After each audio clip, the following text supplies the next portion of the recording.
নতুনত্বের জয়গান আর অনেক আশা প্রত্যাশা নিয়ে শুরু হয়েছিল বিপিএলের ১১তম আসর, কিন্তু শুরু থেকেই সঙ্গী হয়েছিল নানা সমালোচনা।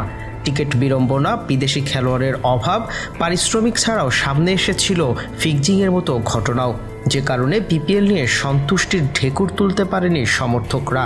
তবে আগামী বিপিএলে আমূল পরিবর্তন আনার কথা জানিয়েছেন আয়োজক কমিটি। শুরুর দিকে অক্টোবর-নভেম্বর উইন্ডোতে বিপিএল আয়োজন হলেও গত কয়েক বছর সেটি অনুষ্ঠিত হচ্ছে ডিসেম্বরের শেষ দিকে বা জানুয়ারি মাসে, যে কারণে অন্তত ৩ থেকে ৪টি টুর্নামেন্টের সঙ্গে প্রতিযোগিতা করতে হচ্ছে বিপিএলকে।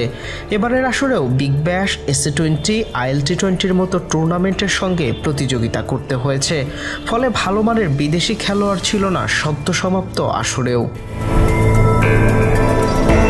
তবে সেই সমস্যার সমাধানে আগামী আসরে বিপিএলকে এগিয়ে আনার কথা জানিয়েছেন বিসিবি সভাপতি ফারুক আহমেদ। অন্তত আইএল-টি20 এবং এসএ-20-র সঙ্গে কোনো সাংঘর্ষিকতা চান না তিনি। সেক্ষেত্রে বিপিএল অনুষ্ঠিত হতে পারে নভেম্বর-ডিসেম্বরে।